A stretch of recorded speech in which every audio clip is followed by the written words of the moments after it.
Yo guys, check kamusta mga idol? So ayan, mag-update tayo ngayong araw ng Sabado at grabe, berde ang inyong mga utak. No, berde ngayon ang ating market. Grabe yung bonk 27%, virtual 47%, BSB. So ang daming ang daming double digit, Pepe double digit din. Mga idol, Kaspa double digit din. So Hex double digit din. So maraming mga coins ngayon na nag-double digit mga idols, no? So congrats agad sa may mga hold na coins na yan. At syempre, bago tayo mag-start ng news natin, palike lang ng video natin. Bago tayo mag-start, mga lodi, libreng-libre lang po ang like ng ating video at malaking tulong yan sa ating channel.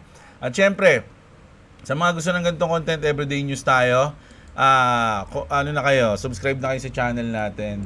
At sa mga wala pang crypto exchange dyan, andyan ang ating BitGet sa description, mga idol, no? So pwede kayong mag-trade dito, magbodega, no? Ayan, so ito pa yung natin, no? Profit natin, no? 9,000 pesos. Hinintay lang natin, ang tagal na niyan. Ang tagal na niyan, no? So hinintay ko lang mag-pump to lumipad to mga idol Medyo take profit na natin yung 9,000. Baka lumaki pa kasi yan. Kaya hindi ko muna tinitake profit. So nasa mga nagtatanong magkano margin ko, 66 $66 lang.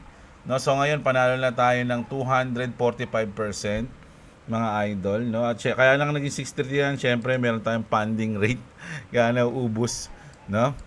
So ayan andyan lang yung link natin. Sa mga gusto mag-trade, halimbawa, ginamit niyo yung link ko, magte-trade kayo.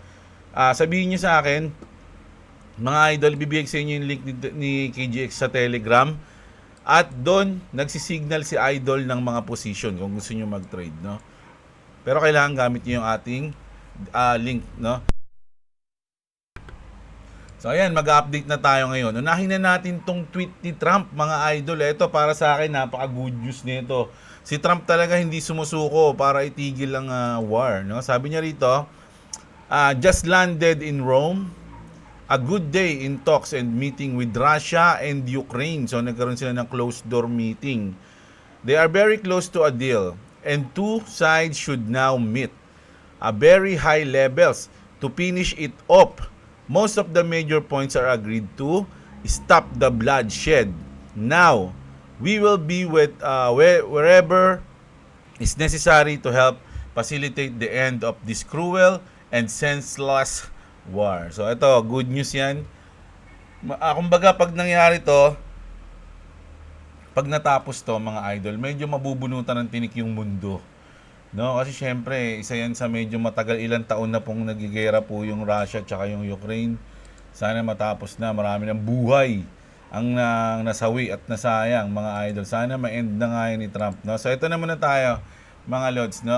Binance Futures hits 1.04 trillion in April 2025 fueled by Bitcoin 10% price surge.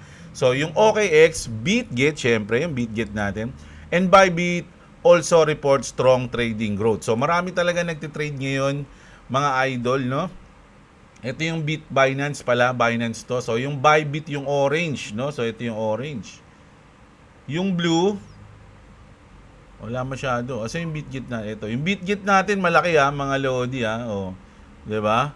BitGet medyo pumapalag, mga idol. Yung BitGet natin, hindi na basta-basta yan, mga lodi. Para sa akin, napakagandang crypto exchange ng BitGet. Kumbaga, newbie friendly. Mga idol, ang daling gamitin. Pwede ka pa mag-copy trading, no? So, ayun yun. Kaya solid yung BitGet. So, ito naman.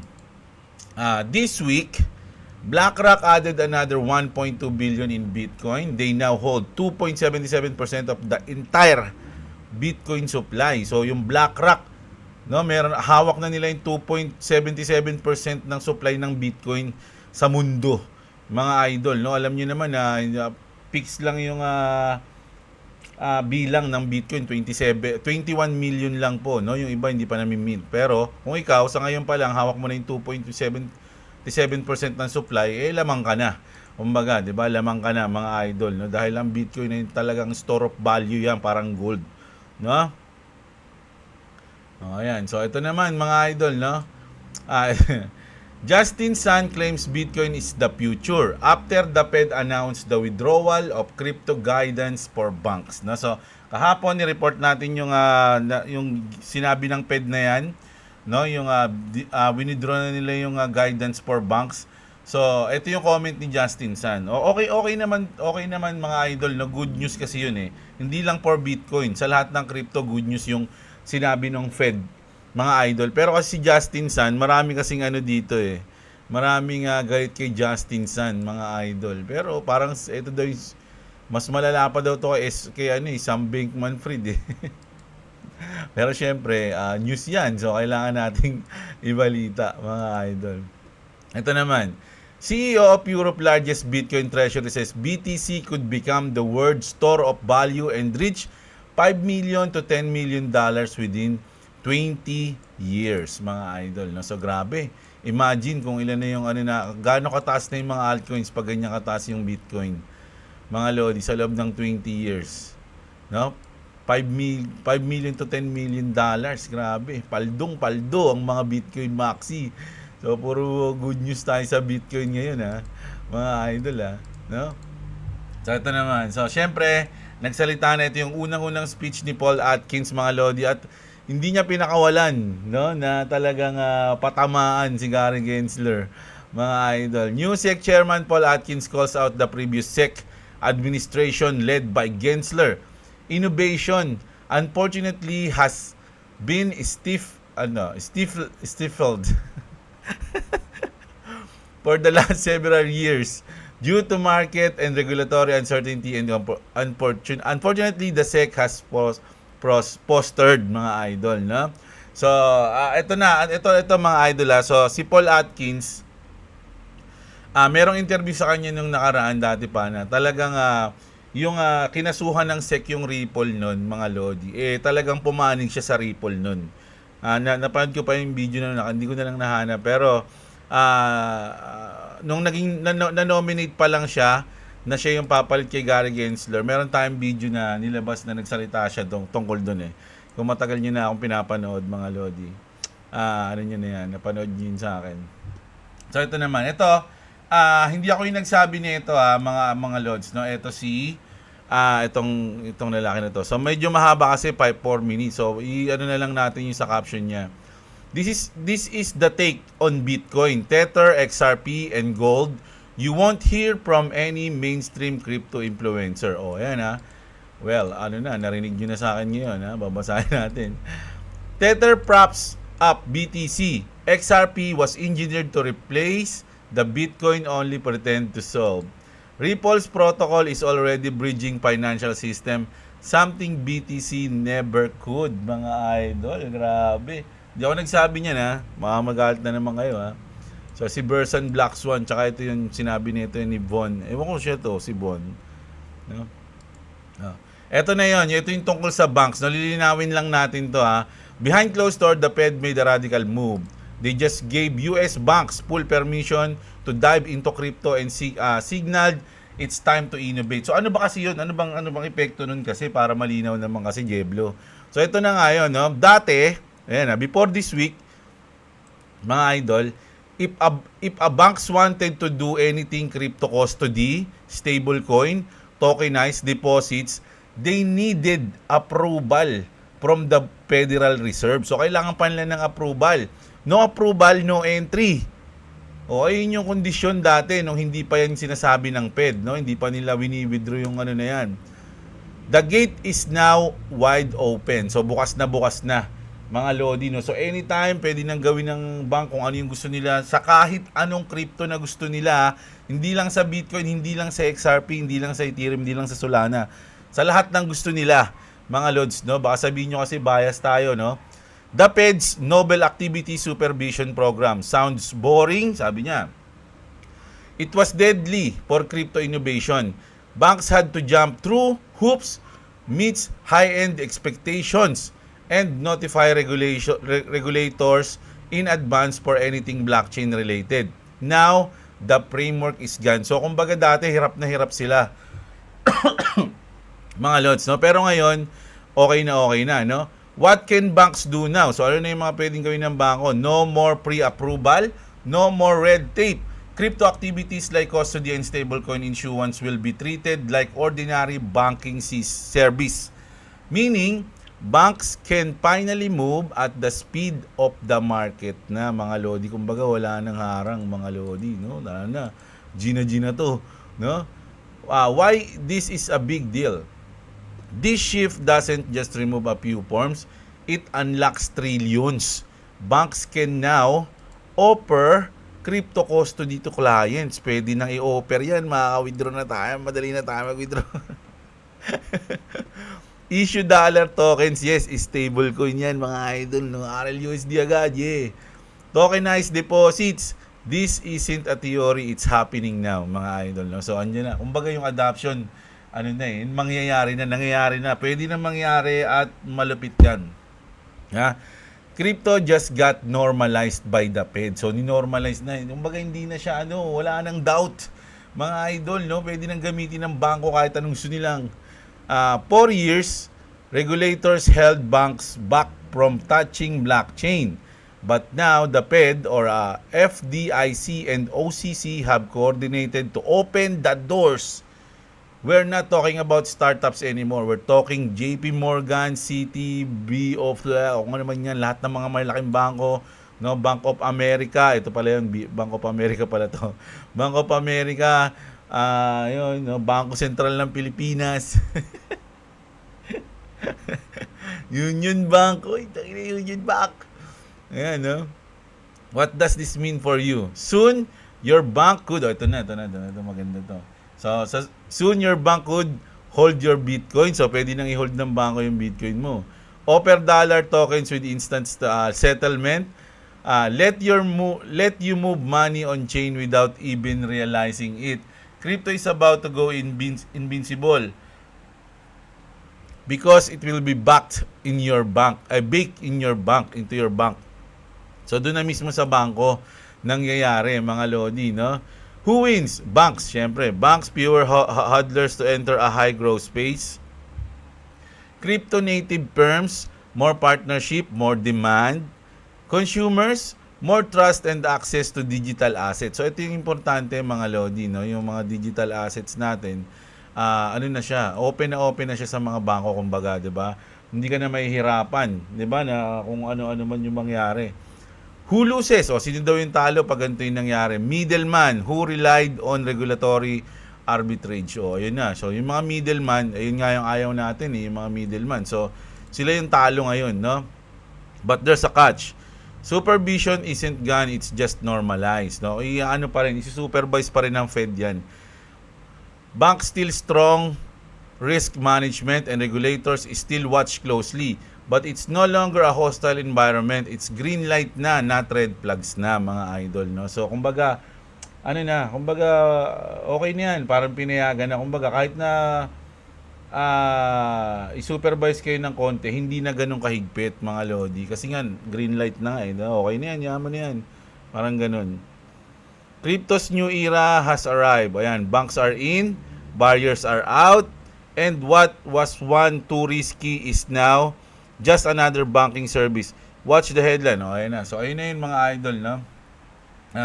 At syempre, mga lodi, no, sino ba yung nasa gitna? Hindi ko na sabihin. Ayoko na baka sabihin nyo, puro ka na naman ganyan, Pinapasok mo na naman lagi yung XRP, ito, mga lodi. Ito, dahil sa balita na to, maraming content creator yung nag-post, syempre. Ito na, dito na sabihin sa inyo yung mga tactics ng mga, ng mga content creator na medyo nagiging bias sila, no?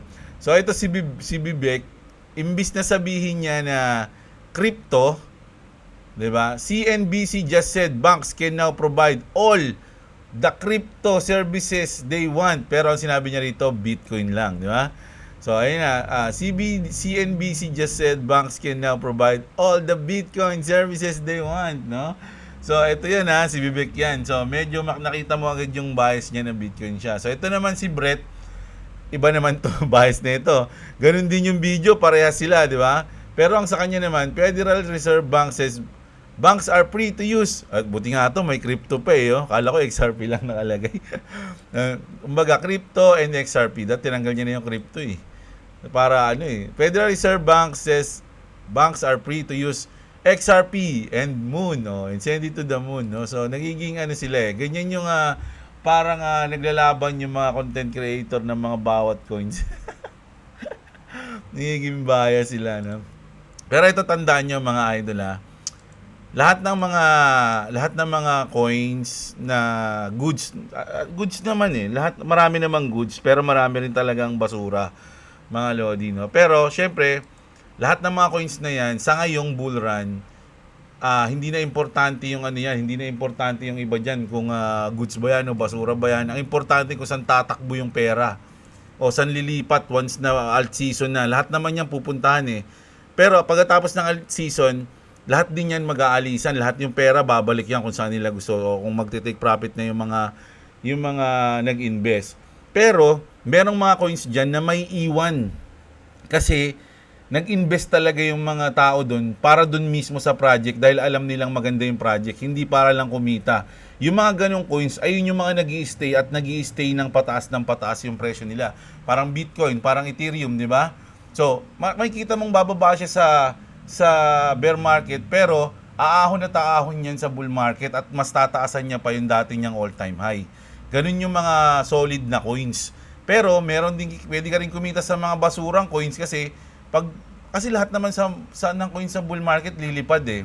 Pero once na iniwan mo yung coins mo doon, once na mag-bear market na, malaki na yung chance na hindi na makabalik yung coins na yun kung wala siyang utility. Mga lodi, kung walang kwenta yung coins talaga na yun, di ba? Kaya nga pansinin nyo, yung mga nasa top 100 dito na coins ngayong taon ng 2025, iba yung nasa top 100 na coins nung 2016, 2017. Yung mga yan, wala na dito yung iba. Bakit? Kasi ayun yung mga coins na talagang nag-pump lang tas hindi na nakasurvive nung bear market kasi wala talagang wala yung utility nila, walang kwenta. 'Di ba? So mas maganda for me pwede ka na, kaya nga sabi natin diversify kay. Di damihan mo yung taya mo ng coins, 'di ba? So kung kunyari ako dito sa XRP, malapit na akong bumili ng mga ibang coins. Siguro mga isang linggo na lang. Isang linggo na lang. Kasi nagtin-transfer ko na yung aking XRP sa Trezor. So pwedeng hindi na ako mag-ipon ng XRP kasi sapat na sa akin yun. Pero kasi ngayon sa asset ko, meron pa akong 326 XRP. No, pero pwede ko nang ibenta to para bumili ako ng ibang coins. No, yung 40k na yan, pwede kong gawing 4 na coins yan na tigti 10k. Pero gusto ko kasi tigti 20k. So gusto ko maging 100k muna to bago ko hatiin sa 5. 'Di ba? So ganun yung ganun yung plano ko. Pero okay na yan. Basta yun na yun, mga idol. No, so ayun yung ko doon, no? Maraming coins na pwedeng lumipad ngayon pero hindi na makaangat pag tinamaan na ng bear market sa susunod na bear market, 'di ba? Pero meron ding mga coins na solid coins na once na lumipad ngayon, magi-stay sila. Mag-bear market man, bumaba man yung market ng mga 70 to 80%, sila makikita mo sila bababa lang sila ng mga 30, 40, 50% and then magi-stay na doon, hindi na sila aabot ng 60, 70, 80% kasi matibay yung pundasyon ng project nila, yung utility nila talagang gamit na gamit. 'Di ba? At pag sumabay ulit sila sa bull market, 'di ba? Mas mataas pa, 'di ba? Kasi nag-a-adapt, kumbaga marami nang gumagamit. So, yun, depende kasi mga idol no? No, ganun yun sa akin. So, ito nga, dahil nga doon sa open na yun, neto, kahit hindi nyo napapansin mga idol, pero napaka big deal nung ginawa ng Fed na to kasi. Sobrang big deal na yan mga lodi. Kumbaga binigyan nila ng go signal yung mga bangko. Tapos ito naman, opening up banking to crypto will help drive further mainstream adoption. So goods na goods, 'di ba?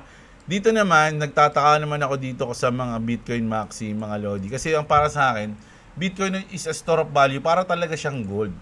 'Di ba? So nung una, ayaw nila ng bangko, ayaw nila ng government, ayaw nila nga sumama diyan 'di ba?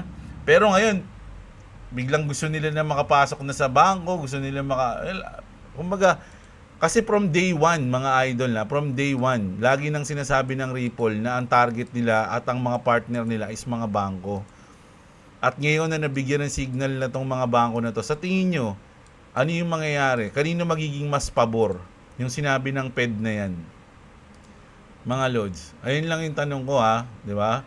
So ito naman, ito, although XRP army tayo, no? Pero dito medyo ano ako dito, medyo kalokohan tong sinabi nito ni Manong, no? Kasi parang ano to eh, papaniwalain mo na lang yung tao dito pag gaganyan eh, mga idol. So pakinggan niyo mabuti ah. You're just gonna have to take my word for it, okay? I saw an email, and in that email, it was a secret email. It was in a red folder, and that email stated that July 17th, mark that day down, July 17th was going to be the day that XRP ends up having world adoption. You know, I couldn't believe it myself when I saw the email. At first, I had to question my friend Dale. Dale, are you sure this is a real email? And he's like, it's 100% confirmed.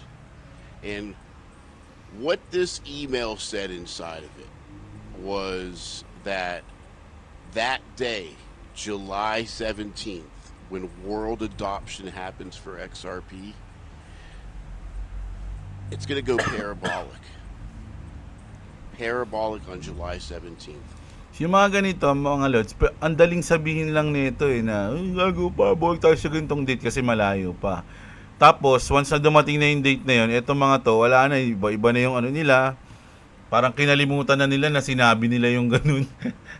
Yung mga ganun eh, di ba? And by then, I had already had it being around $200.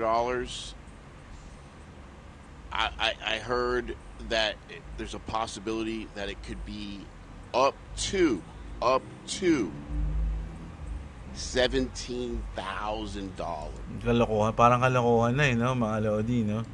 So, I don't know kung ba't ganito sila mag-predict ng mga ng price sa XRP. Pero kung ginagawa nila to para makaakit ng mga para makaakit na bumili ng XRP, parang hindi, mas lalong nakakasira yung ganito kasi parang hindi na siya mas makatotohanan. 'Di ba? Kasi masyado ng OA kumbaga. Mas maganda kung ipakita mo sa kanila yung facts, kung ano yung nangyayari, kung sino yung mga partner. Bala na sila mag-ano kung... Kasi wala naman talaga makaka-predict kung magkano yung magiging price ng isang coin sa bull market. Mga lodi, marami nagsabi up to ganito, sa ganyan, sa ganito, sa ganyan. Walang makaka-predict mga lods. No? Lahat ng coins may chance na tumaas. Hindi natin alam kung gaano kataas o gaano kaliit lang itataas niya. Ganun. Which is pretty incredible if you really... Wala, yan. No, sinabi ko lang sa inyo, no, na kung, kasi may nag-ano nito eh. May nag-forward sa akin itong video na to na, kay Jeblo, ang lupit to, ganito daw mangyayari. Pero ang masabi ko lang dyan, negative ako dyan, mga lords. No? Hindi ako naniniwala dyan. Ito ang panoorin nyo. Mas magandang panoorin to, mga lodi. Kasi ito, PAX. Okay? So, panoorin nyo tong sinabi dito ni Dead Daddy, ha. Doesn't RLUSD make XRP obsolete? I bet everybody has heard this question a lot lately, huh? It does not. But instead of just saying so, I'll explain why in this episode of Crypto News in a Flash. So, cross-border payments, there is a conversion process where the stablecoin that represents your currency will be sent to the recipient person, then converted over to the stablecoin in their currency. Let's use Japan and USA, for example. You want to send money to your friend in Japan using RippleNet and RLUSD. You send 100 RLUSD to Satoshi Nakamoto in Japan. RippleNet uses their auto-bridging feature, which automatically converts RLUSD to XRP, makes the transfer, then converts XRP to RLJPY, which will be Japan's version of Ripple's stablecoin. RLJPY will be pegged to the yen, the same way that RLUSD is pegged to the United States dollar. Now, why does RippleNet auto-bridge these transactions? Why don't they just swap directly from RLUSD to RLJPY? Great question, and I'll explain. The simple answer is cheaper, more stable transactions. The elaborate answer, it's all about liquidity pools. Let me tie this together for you. Liquidity pools are quite literally pools of money funded by people or institutions so exchanges can quickly swap or sell coins. This way, you don't have to wait for a buyer or a seller. I have a friend in Myanmar. Whenever he wants to trade, he has to search a list of potential buyers, sellers, or swaps. When nobody's offering what he needs, He just can't do the transaction. So he waits, sometimes hours or more. Liquidity pools allow us to transact instantly, but the funds are not infinite. Large transactions or lots of transactions can and will affect the price of the coins in that pool. This is called a spread. Prices shifting because the pools are stretched thin. So to make swaps from one coin to another, you need liquidity pools to handle the swaps, which means for each pair of stablecoins, you would need liquidity pools for each and every stablecoin combination you have. Let's consider the top 5. United States dollar, Japan dollar, the euro, Australia dollar, Canadian dollar. Kaya nga may mga nagtatanong sa akin, 'di ba, mga lord, paano yung mga ibang USDT parang kinakalaban yung ganyan. Mga lord, hindi ganoon, hindi kumbaga, ito na, sige. Siya na lang mag-explain pala. Sorry. You would need liquidity pool combinations for each pair. And it would look something like this, which breaks down to 10 different combinations and 10 different liquidity pools. And just remember that with large adoption, there's 180 different currencies in the world. And each of these 10 pools need liquidity. And the more liquidity, the cheaper, more reliable each swap is. And like I said before, doing large or lots of swaps affect the spread, fluctuating the price depending on the size of the transactions versus the available liquidity in the pool. If you have 10,000 coins in a liquidity pool and you swap for 5,000, this affects the price since it's a large portion of the pool. This could cause a price swing. We'll say 10% for this example just to keep numbers rounded. But if the liquidity pool has 100,000 coins available for a swap of 5,000, then the spread may only be 1%. The same as if there was 1 million available in the pool, then it could theoretically be 0.1%. This means the money lost during the spread is less due to the large availability of the liquidity in the pool. This example being 0.1% if there was 1 million for 5,000. Now, I'm sure you're asking yourself, what does all this mean and how does this tie together with XRP? Like I said, Ito na mga lods, pakinggan nyo na to. Ito, importante to. what does all this mean and how does this tie together with XRP? Like I said before, RippleNet auto bridges these transactions into XRP. The reason, the reduced amount of liquidity pools required. Where before, we needed 10 for all the combinations.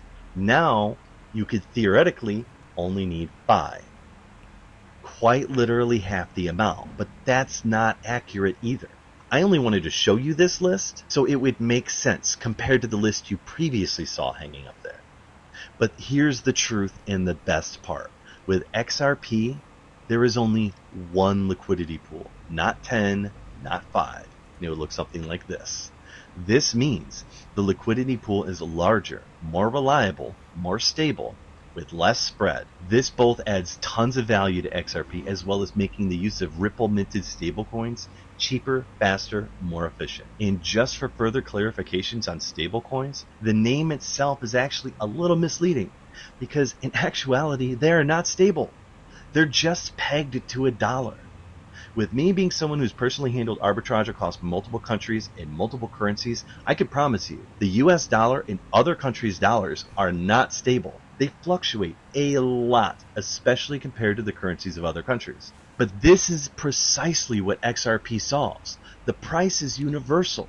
Yes, there will be different liquidity pools providing different exchanges with a slight spread differences. But overall, the value is the same no matter what country you're in. This is where the true stability of using XRP for cross-border payments comes from. Once you understand everything I explained in this video, you will finally get it.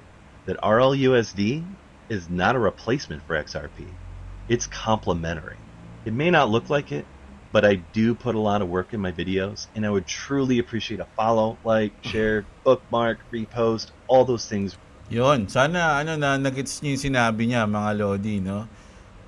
Ito, maganda rin to. Mapakita ko. Alam niyo ba na yung RLUSD? Ano ba yung RL? Sabi nila Ripple daw yan, Ripple USD. Pero sabi ni Brad Garlinghouse sa mga interview niya, mas gusto niyang tawagin yan na Real USD.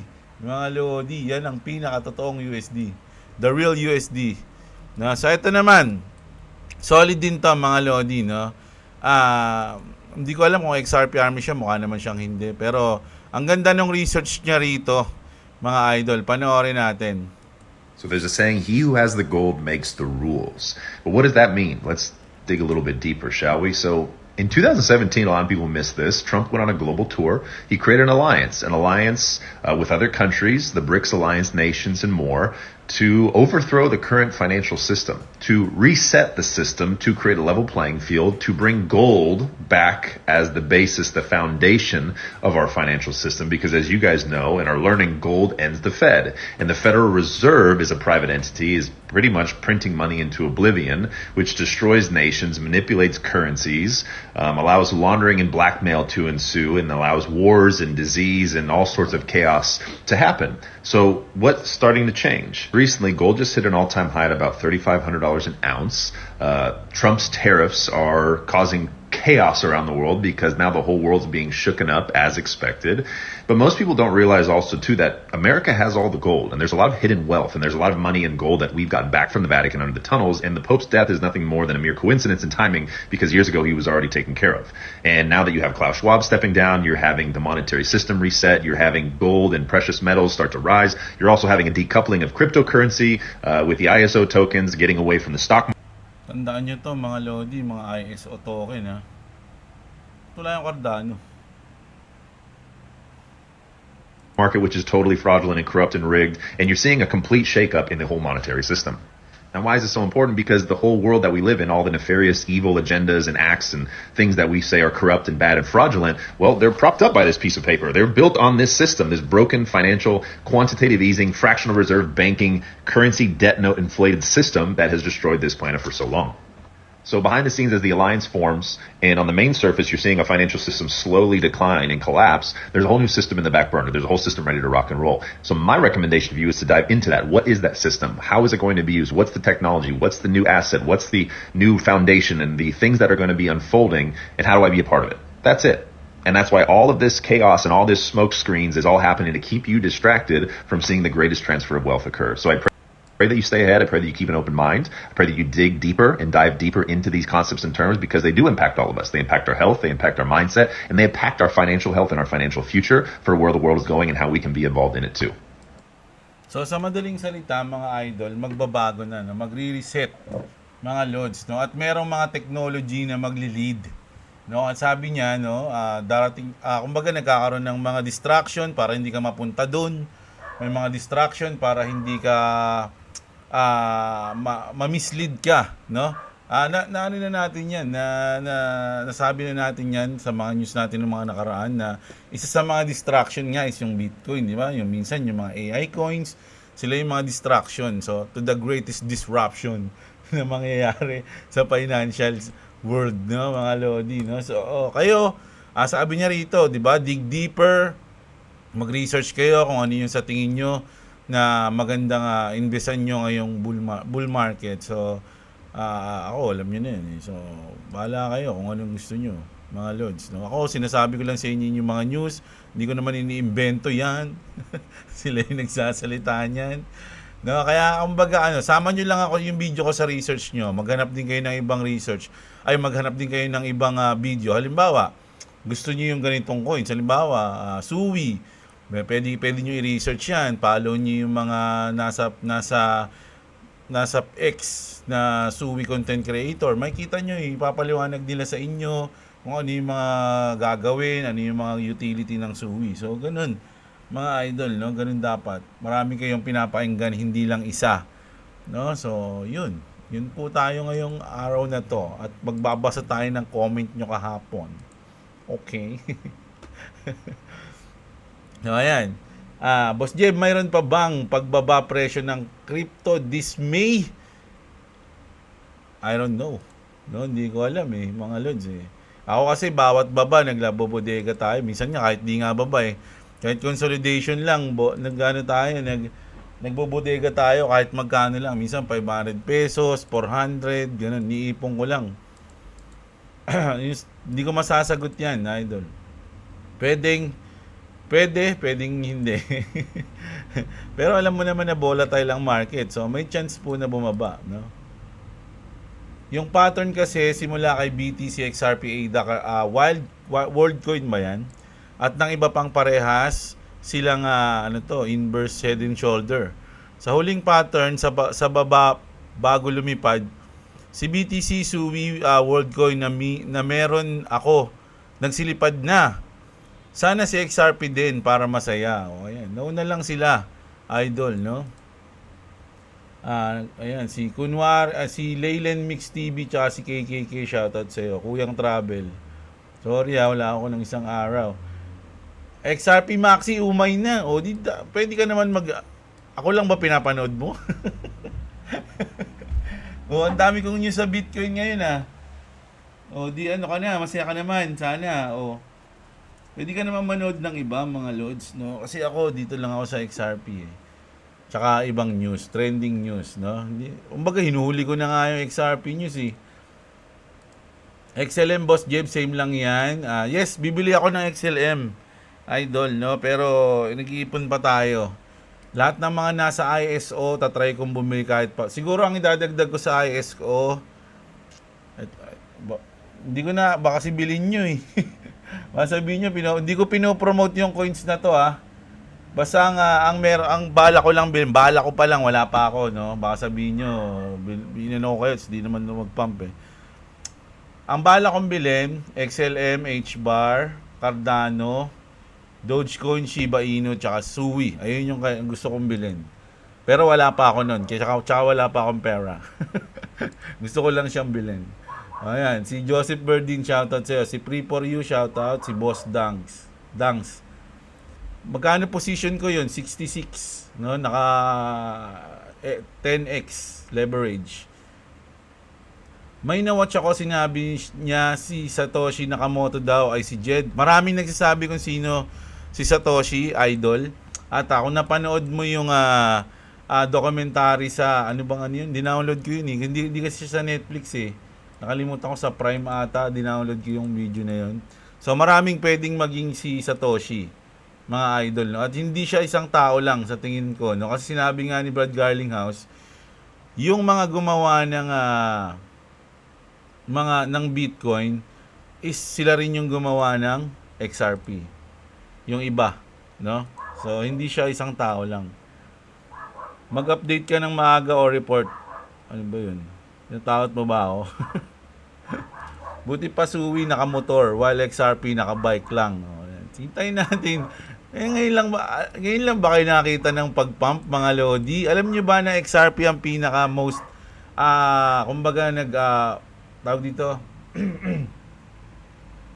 kumbaga nag-up, no? Ang hirap ano ba yung words na yun, nahanap ko.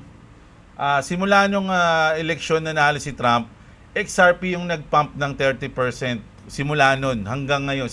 Kumbaga movers, best movers. Universal motion, no? Best movers is yung XRP, mga lods, no?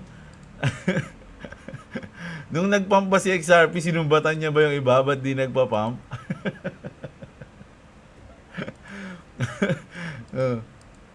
Next cycle, XRP na lang bibiling ko. Per cycle ko pa lang GFAL at Maneki lang na imbak ko. Ikaw bahala. Hearts Helmsy. Basta hold lang ako. Hold lang tayo at bili lang ng bili. Kada dump ni XRP para sa futures na natin XRP to the effing moon. Si John Robert Damdam. O yan. Si Jennifer. Ayan. Shout out. Si Dimboy Master. Boss Jeb, SUI, sayang di mo na-update. Oo nga, hindi ko na-update. Tsaka wala kasi akong SUI. Kaya bala ko palang bumili ng SUI kasi nag-pump na. So dadalawang isip na nga ako . No? Pero masaya na ako sa hold ko kasi, mga Lodi. Kumbaga itong gagawin ko ngayon is pandagdag ko na lang sa hold ko. Ayun na lang yung gagawin ko. Kaya wag nyo ako masyadong pressuring kung ano yung gusto nyo bilhin. Tinatanong nyo ako, mag-research kayo. Pag nangyari yan, idol, magsasarado na yung mga Remittance X, Remittance Philippines, X na 17 XRP ko to the Mars. So, ayun, no, sana all si idol may 17 XRP. Shoutout Sir si si Meditation Andre, ano ba yan? Relaxing music, ayan. meditation and relaxing music. Shoutout sa'yo. Si Melvin Garado, ayan, shoutout. Si Alundra, ewan ko ba, Lods, pag nanonood ako sa'yo, parang nabubuhayin ako sa Pi Network. Same kasi sila ng Max Supply. Kung mag-succeed man, parang paunahan na lang yung dalawa. Alundra, ayan. Idols, yung XRP, fix lang yung fix lang yung bilang ng XRP 100 billion. No, hanggang doon lang siya. After nun, wala na. Sinabi natin yun sinabi natin yung kahapon, di ba? Knockdown ang XRP Ledger, hindi ko pa napapanood to, mamaya na lang siguro. Wala naman nangyari sa sa price, ganun pa din mga loads. Baka lang yan. Fluke. Same tayo, boss, may naiwan na position. Pag di na hit stop loss, paldo malala to the bear man. Tipiko na to. O yan, si Panda Gaming. Swerte ni Idol, parehas kami. Konti pa lang XRP ko, Idol, 200 pa lang. Every month ako bibili ng coins hanggang mag-retire ako. 5 years na lang. Matanda na si Manoy. Uy, ano yan, mga Lodi, 5 years, tas nagbubudega ka, hindi mo kukunin. Congrats agad, after 5 years, Idol. Gagawa daw ng cross-border payments at remittance ang Circle at USCC.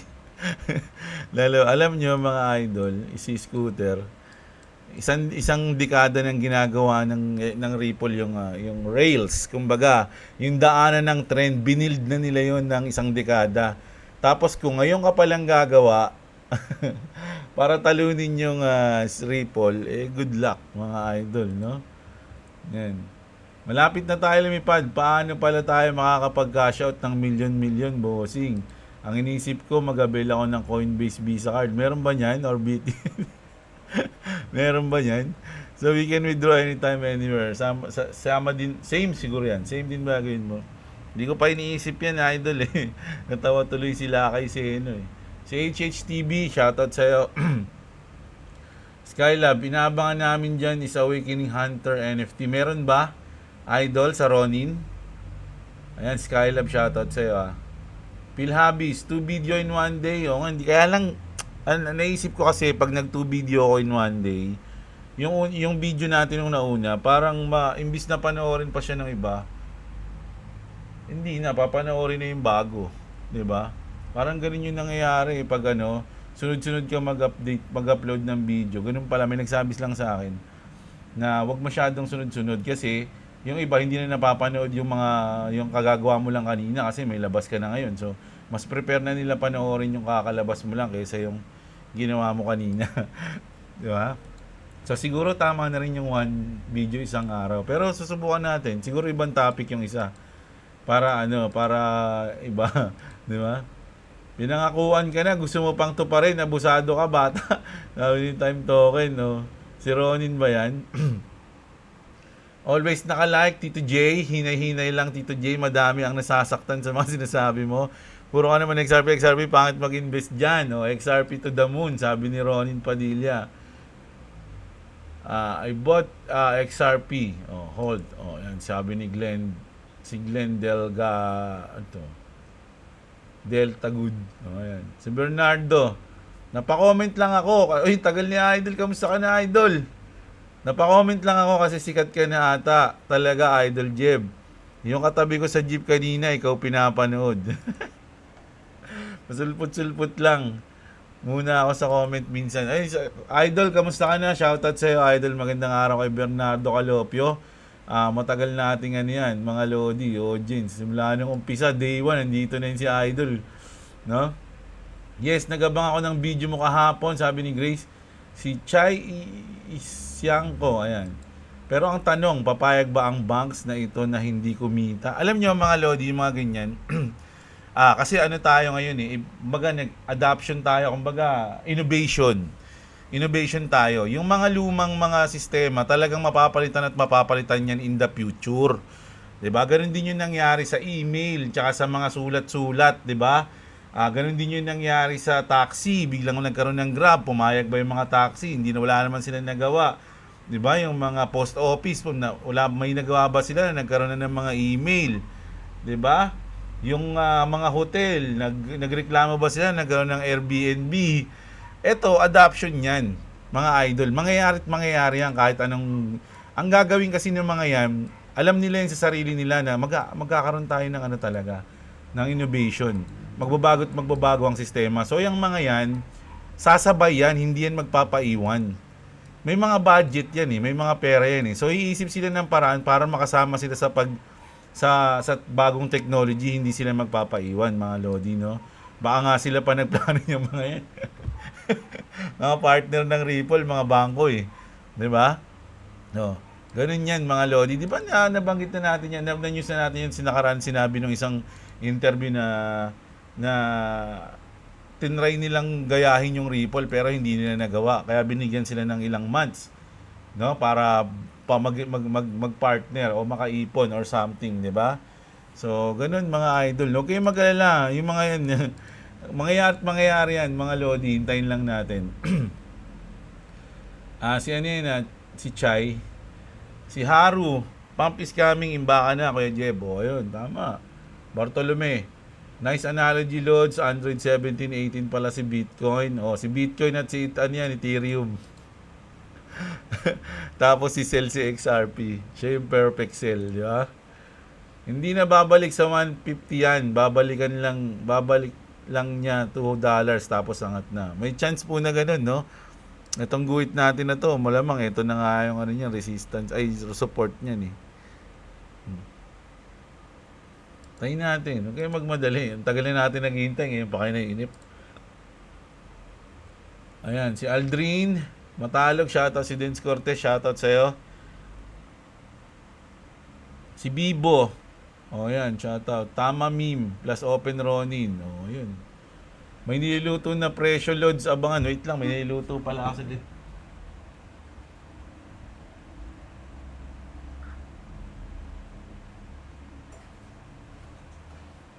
Wait lang mga idol ha. Nahalo ko lang. Dumidikit eh. Baka dumikit yung aking niluluto. Mga lodi. Nagluluto tayo ng beef mushroom. Spicy beef mushroom. Ayan, Ninoy Taduran, shoutout sa'yo. Idol, Mr. Chen. Ito, aangat na. Ito si Mr. Chen, siguro, masama loob niya kasi hindi siya nakabili ng XRP sa mababang presyo. Kaya ngayon, nasa $2 na, parang ayaw niyang bilhin kasi mataas na, ganyan. Kaya sinasabi niya lang sa mga may XRP, mga kulto daw, no?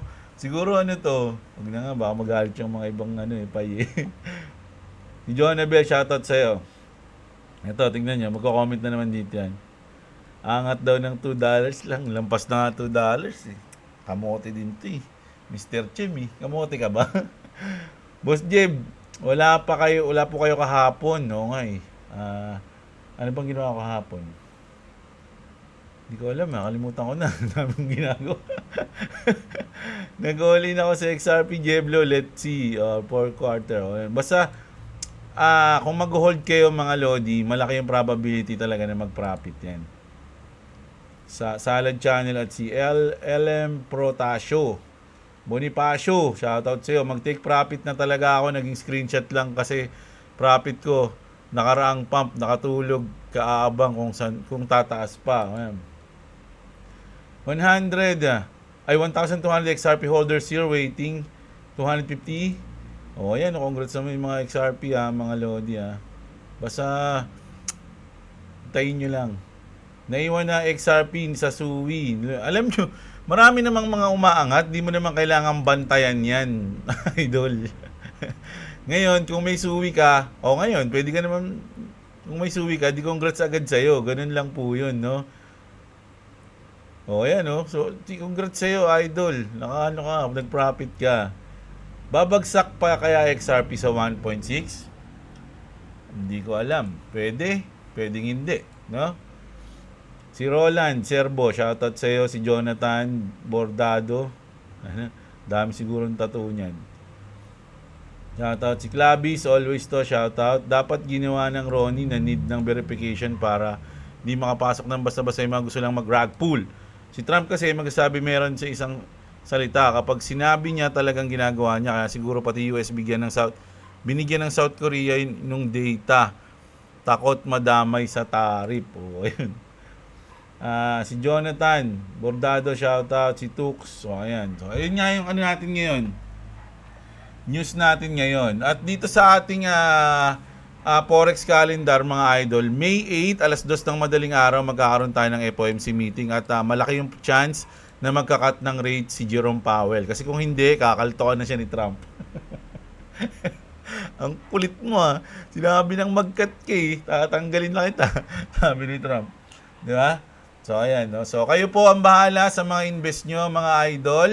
At, yun, pag-aralin nyo mabuti lahat. No? Hindi lang naman ako yung nagko-content ng mga crypto. Marami naman dyan. So, try nyo ring manood ng iba. Mga lods. No? Tayo is nag-update tayo ng mga everyday news. No? Kung ano lang yung news ngayong araw, ayun yung news natin. Siyempre, di ba? Minsan, nagbaback to the future lang tayo ayon dun sa context. Diba? Para lang malinaw yung context. Pero ang priority natin is yung news ngayong araw. Diba? So, ganun lang po Di naman araw-araw medyo malitindi yung news Diba? Meron ding mga chill day lang tayo. Uy, parang Taugama to Taugama ka ba, sir? Senyas ka So, ayan. So, kita-kits tayo bukas mga idol. Maraming salamat sa mga nanood. Magandang araw sa inyo mga kapatid. At what's up, no? Sunduin ko na yung mga kitog.